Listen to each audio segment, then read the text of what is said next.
Hello friends, मैं Amjad काटात new morning classes के YouTube channel पर आपका स्वागत करता हूं। हम राष्ट्रीय प्रतीक का सेकंड पार्ट लेकर आए हैं। हमने राष्ट्रीय प्रतीक के फर्स्ट पार्ट के अंदर हमने राष्ट्रगान, राष्ट्रगीत, राष्ट्रध्वज और राष्ट्रीय पशु के बारे में पढ़ाया था आपको। और अब हम नेक्स्ट राष्ट्रीय प्रतीकों के अंदर पढ़ते हैं। और इसमें पहला जो हम ले रहे राष्ट्रीय प्रतीक नेक्स्ट, वो राष्ट्रीय चिन्ह। राष्ट्रीय चिन्ह देखिए आप, राष्ट्रीय चिन्ह जो हमारा है वो अशोक स्तंभ है। क्या है? अशोक स्तंभ। एग्जाम में क्वेश्चन आता है कि भारत का राष्ट्रीय चिन्ह क्या, तो हमारा आंसर क्या होगा? अशोक स्तंभ। लेकिन इससे जुड़े हुए क्वेश्चन को हमें खास तौर पे ध्यान रखना है, और वो मोस्ट आईएमपी क्वेश्चन ये बनता है कि ये कहां से लिया गया। क्वेश्चन आता है कि अशोक स्तंभ कहां से लिया गया, तो ध्यान रखें आप, सारनाथ से लिया गया। कहां से लिया गया? सारनाथ से। तो ये आईएमपी क्वेश्चन, इसका हमें ध्यान रखना है। बहुत सारे एग्जाम में इसका क्वेश्चन पूछा हुआ है। अब देखिए आप, नेक्स्ट जो इस और जुड़े हुए जो क्वेश्चन बनते हैं वो ये आता है कि अशोक स्तंभ पर जो ऊपर की ओर, इस प्रकार से ऊपर की ओर यहां पर जो शेर हैं वो कितने हैं? शेर कितने संख्या में? तो ध्यान रखें आप, ये कितने हैं? 4 है। कितने शेर हैं? 4 है, जिसमें 3 हमें दिखते हैं और 1 हमें नहीं दिखता है। अर्थात सभी शेर एक दूसरे की पीठ सटाए हुए बैठे हुए हैं। जो प्रतीक है साहस का, ये हमें ध्यान रखना है। अब देखिए आप, इसके अंदर और जो है एक चक्र बना हुआ है इसमें, जिसमें 24 तिलियां हैं। कितनी तिलियां हैं? 24 तिलियां हैं। इसका हमें ध्यान रखना है। और ये 24 तिलियां जो है 24 घंटे का प्रतीक है। कितने घंटे का प्रतीक है? 24 घंटे का प्रतीक है। इसका हमें ध्यान रखना है। और इसमें जो धर्म चक्र है वह धर्म चक्र जो है इसके अंदर वह प्रगति का प्रतीक है। किसका प्रतीक है? प्रगति का प्रतीक है। ध्यान रखें आप, जो तिलियां है 24, वो किसका प्रतीक आ रही हैं? 24 घंटे के। और इसके अंदर धर्म चक्र है वो किसका प्रतीक है? प्रगति का प्रतीक। ये चीज हमें ध्यान रखना है। इसके दाईं ओर इस तरफ जो बैल, सांड कह सकते हैं हम, वृषभ विद्यमान है। इस तरफ बैल या सांड, वृषभ है, और इस तरफ जो है वो क्या है? घोड़ा है। कभी ऐसे एग्जाम में क्वेश्चन आ जाते हैं, ठीक है ना। और एक वाक्य जो लिखा हुआ है, सत्यमेव जयते। क्या लिखा हुआ है? सत्यमेव जयते। सत्यमेव जयते जो लिखा हुआ है वह देवनागरी लिपि में लिखा हुआ। किस में लिखा हुआ है? देवनागरी लिपि। हमारी लिपि क्या? देवनागरी।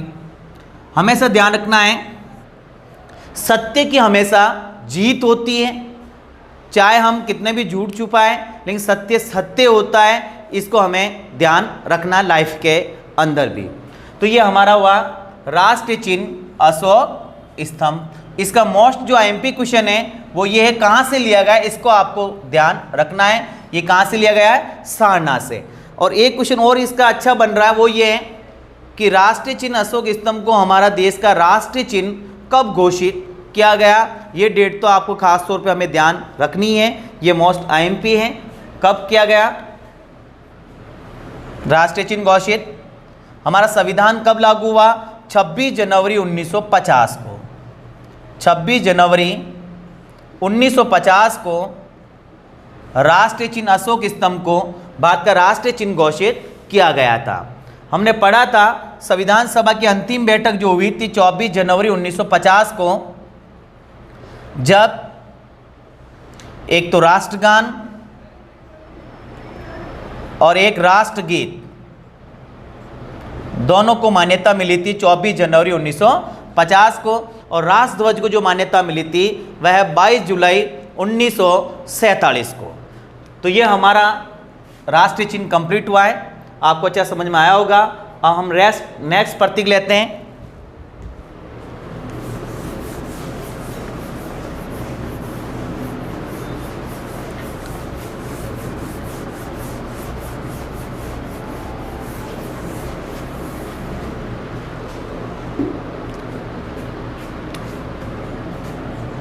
राष्ट्रीय नदी, राष्ट्रीय नदी, भारत की राष्ट्रीय नदी कौन सी है? गंगा नदी। कौन सी नदी है? गंगा नदी। ये चीज हमें ध्यान रखना है, गंगा नदी। गंगा नदी भारत की राष्ट्रीय नदी जो घोषित हुई थी वह 2008 में, और ध्यान रहे ये भारत की सबसे लंबी नदी, भारत की सबसे लंबी नदी है। इसकी जो लंबाई है वह 2525 किलोमीटर ये लंबी है, और भारत का सबसे बड़ा जो उपजाऊ मैदान बनाती है वह भी कौन है? गंगा नदी है। इसका जो उद्गम होता है वह गंगोत्री हिमनद से होता है, और यह अपना जो जल गिराती है वह बंगाल की खाड़ी में गिराती है। हम वैसे ज्योग्राफी के टॉपिक में हम पढ़ेंगे इसको डिटेल से, ध्यान रहे आप। बंगाल की खाड़ी ब्रह्मपुत्र नदी के साथ मिलकर अपना जल ये बंगाल की खाड़ी में गिराती, ये चीज़ हमें ध्यान रखना। हम अलग से गंगा नदी की क्लास लेंगे, ठीक है ना। तो भारत की राष्ट्रीय नदी कौन सी हो गई? गंगा नदी। 2008 में घोषित किया गया, और ये भारत की सबसे लंबी नदी है। इसकी जो लंबाई है 2525 किलोमीटर लंबी है, और इसका जो उद्गम होता है गंगोत्री हिमनद से, और ये अपना जल जो गिराती है बंगाल की खाड़ी में, जहाँ इसका उद्गम होता है, जब उसका नाम भागीरथी नदी के नाम से जाना जाता है। कुछ फैक्ट बताए मैंने आपको ताकि आप आसानी से इसको साथ में याद कर सकते हैं।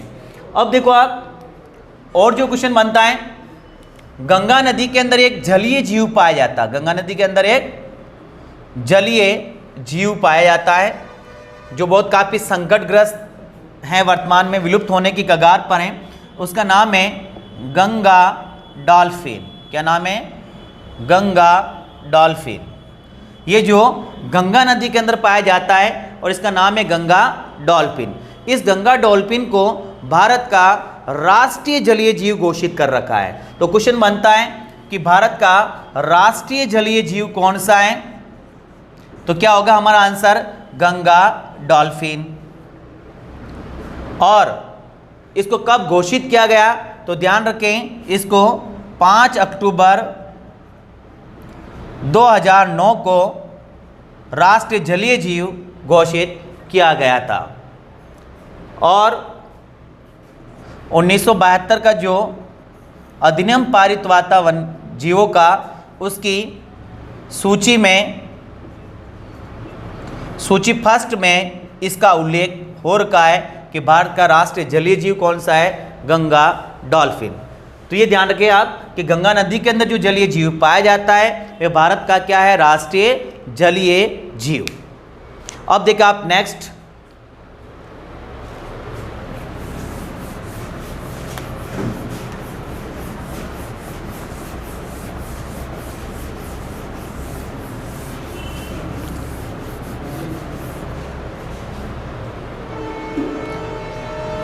भारत की राष्ट्रीय भाषा। क्या भारत की राष्ट्रीय भाषा का संविधान में उल्लेख है? नहीं, कोई भारत की राष्ट्रीय भाषा घोषित नहीं कर रखी। इस चीज़ का खास तौर पे आपको ध्यान रखें क्योंकि भारतीय संविधान में राष्ट्रीय भाषा से संबोधित नहीं कर रखा है, उसमें क्या कर रखा है, भारत की राजभाषा। क्या कर रखा है, भारत की राजभाषा। राष्ट्रीय भाषा का कहीं भी भारतीय संविधान में उल्लेख नहीं मिलता, इस चीज का हमें ध्यान रखना है। और भारत की राजभाषा क्या है, हिंदी है। भारत की राजभाषा क्या है, हिंदी है।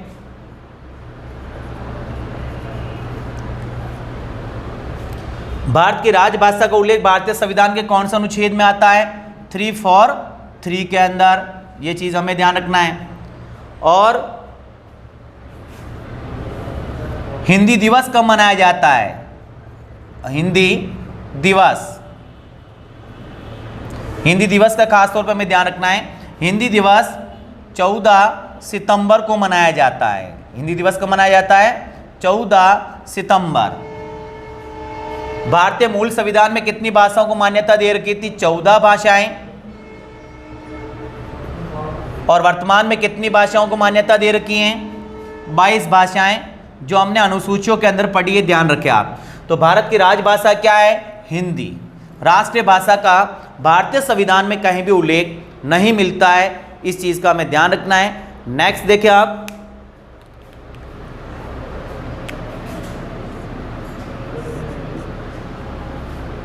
राष्ट्रीय फल।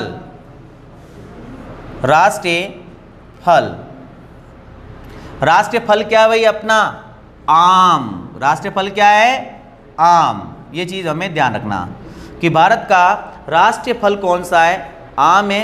भारत के आम बड़े स्वादिष्ट है दुनिया के अंदर, इस चीज का हमें ध्यान रखना है। और अगर हम ऐतिहासिक दृष्टि से देखें, मुगल काल से अकबर ने लगभग 10,000 पौधे आम के लगाए थे दरभंगा बिहार के अंदर। कहाँ लगाए थे, दरभंगा बिहार। आज वर्तमान में उसे लक्की बाग के नाम से जाना जाता है। कौन से बाग के नाम से, लक्की बाग। वैसे फैक्ट बताया मैंने आपको मेन ध्यान रखना, भारत का राष्ट्रीय फल कौन सा है, आम है। चीनी यात्रियों ने भी इनका स्वाद चखा हुआ, भारतीय आमों का। और भी काफी कहानियां हैं, ध्यान रखें आप। अब देखें नेक्स्ट, राष्ट्रीय खेल। भारत का राष्ट्रीय खेल, अगर सही दृष्टि से देखें तो राष्ट्रीय खेल किसी खेल को स्पेशली नहीं माना गया भारतीय संविधान की दृष्टि से। फिर भी हमें ध्यान रखना है, भारत का राष्ट्रीय खेल क्या है, हॉकी। भारत का राष्ट्रीय खेल कौन सा है, हॉकी।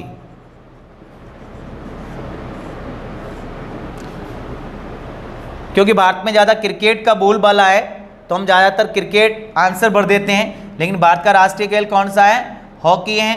और ये मेजर ध्यानचंद को समर्पित है एक तरह से, ध्यान रखें आप। मेजर ध्यानचंद जो हॉकी के जादूगर कहलाते हैं, मेजर ध्यानचंद जो हॉकी के जादूगर कहलाते हैं। भारत को एक पहचान बनाई हॉकी की दृष्टि से, और ओलंपिक भी हमने काफ़ी जीते थे मेजर ध्यानचंद के निर्देशन में। अब देखिए आप नेक्स्ट, पाकिस्तान जो हमारा देश का पड़ोसी राष्ट्र है, पहले पाकिस्तान किसका अंग था, भारत का अंग था। पाकिस्तान का भी राष्ट्रीय खेल कौन सा है, हॉकी। ध्यान रहे, राष्ट्रीय खेल देश की ओर से होते हैं और राज्य खेल हर स्टेट की अलग अलग ही चीज का ध्यान रखें। राष्ट्रीय खेल दिवस, राष्ट्रीय खेल दिवस कब मनाया जाता है, 29 अगस्त को। कब मनाया जाता है, 29 अगस्त को। 29 अगस्त की डेट पर हॉकी के जादूगर मेजर ध्यानचंद का जन्मदिन आता है। हॉकी का जादूगर मेजर ध्यानचंद का जन्मदिन आता है, उसे राष्ट्रीय खेल दिवस के रूप में भी मनाया जाता है। यह हिंदी दिवस का खास तौर पे आपको ध्यान रखना है।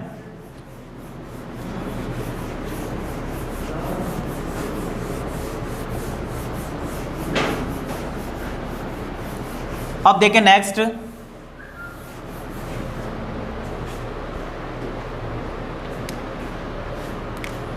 राष्ट्रीय पक्षी। राष्ट्रीय पक्षी कौन सा हमारा? मोर। राष्ट्रीय पक्षी मोर। राष्ट्रीय वृक्ष, राष्ट्रीय वृक्ष इसमें क्या आएगा? बरगद। अक्सर इसमें लोग क्या कर देते हैं? आम। राष्ट्रीय फल है आम और राष्ट्रीय वृक्ष क्या है? बरगद। नेक्स्ट देखिए आप, राष्ट्रीय पंचांग। राष्ट्रीय पंचांग क्या है? शक संवत। राष्ट्रीय पंचांग क्या है? शक संवत। यह 78 ईस्वी में राजा कनिष्क, कौन? राजा कनिष्क के समय शुरुआत हुई थी, ध्यान रखें आप। और ये किस वंश से थे? कुषाण वंश से थे।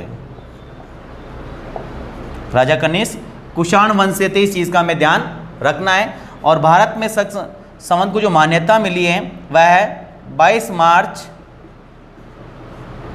1957 को मिली, इस चीज़ का हमें ध्यान रखना है।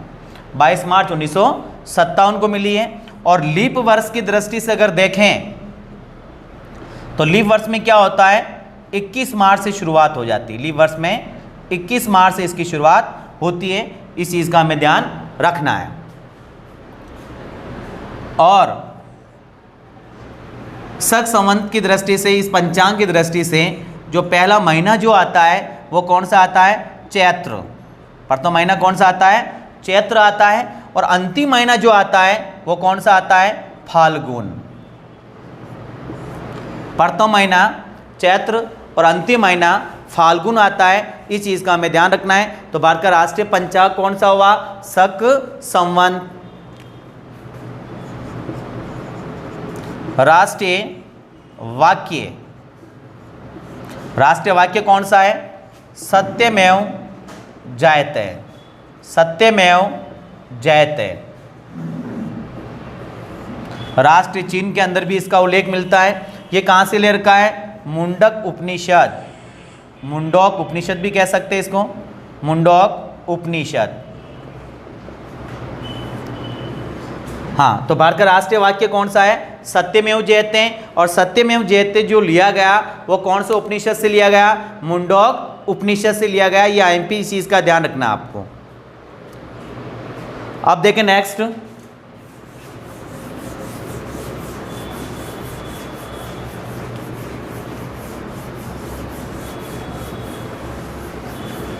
राष्ट्रीय लिपि। राष्ट्रीय लिपि कौन सी हमारी? राष्ट्रीय लिपि देवनागरी लिपि। देवनागरी लिपि। भारत की जो राष्ट्रीय लिपि है वो कौन सी लिपि है? देवनागरी लिपि, इसका हमें ध्यान रखना है। और राष्ट्रीय पत्र, श्वेत पत्र। राष्ट्रीय पत्र कौन सा है? श्वेत पत्र।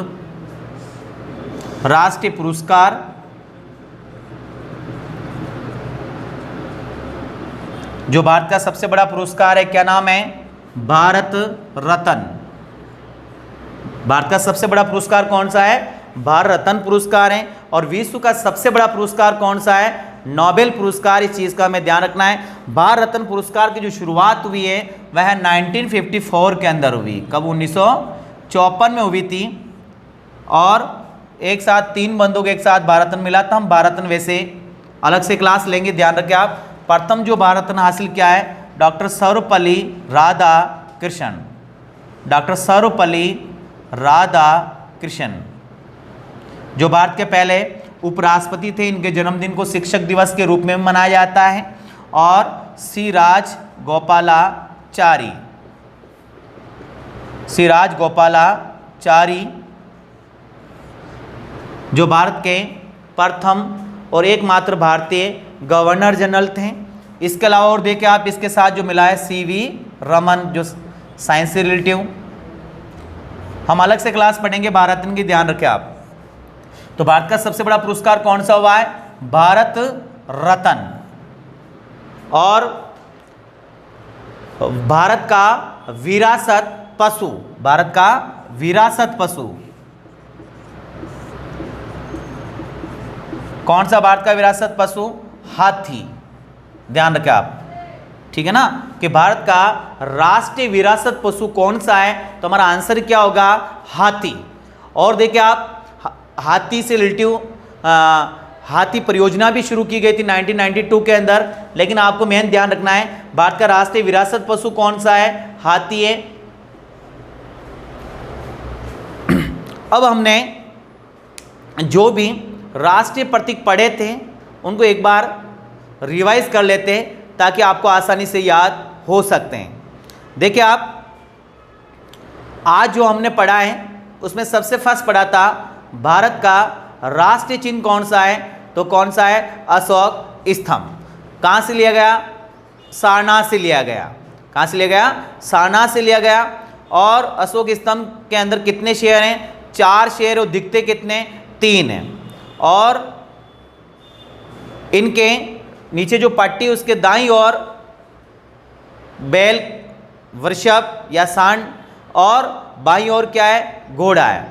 और एक वाक्य जो लिखा हुआ है कौन सा है? सत्यमेव जयते। सत्यमेव जयते भारत का राष्ट्रीय वाक्य भी है और ये मुंडोक उपनिषद से लिया गया है। ये चीज़ हमें ध्यान रखना है। और अशोक चिन्ह को जो संवैधानिक मान्यता मिली थी वह 26 जनवरी 1950 को मिली थी, ठीक है ना। अब देखो, और राष्ट्रीय चिन्ह के अलावा हमने पढ़ा राष्ट्रीय नदी। भारत की राष्ट्रीय नदी कौन सी? गंगा नदी, 2008 में घोषित, और भारत की सबसे लंबी नदी जिसकी लंबाई 25 किलोमीटर है। भारत का राष्ट्रीय खेल कौन सा? हॉकी। राष्ट्रीय खेल दिवस 29 अगस्त हॉकी के जादूगर मेजर ध्यानचंद के जन्मदिन के रूप में मनाया जाता है। और राष्ट्रीय लिपि देवनागरी, राष्ट्रीय पत्र श्वेत पत्र, राष्ट्रीय पुरस्कार या भारत का सबसे बड़ा पुरस्कार भारत रत्न, और भारत का विरासत पशु वो कौन सा है? हाथी है। और फर्स्ट भाग के अंदर हमने पढ़ा था कि भारत का राष्ट्रगान कौन सा है? जन गण मन। भारत का राष्ट्रगीत कौन सा है? वंदे मातरम। और भारत का राष्ट्रध्वज तिरंगा, ठीक है ना। मेरे को पूरा विश्वास है कि आपको ये क्लास समझ में आई होगी, और हम इसी प्रकार से निरंतर आपके लिए क्लास लेकर आते रहेंगे। आपको अच्छा लगा तो आप शेयर, लाइक और चैनल को सब्सक्राइब जरूर करें ताकि आपको निरंतर ये क्लासें उपलब्ध होती रहे। धन्यवाद।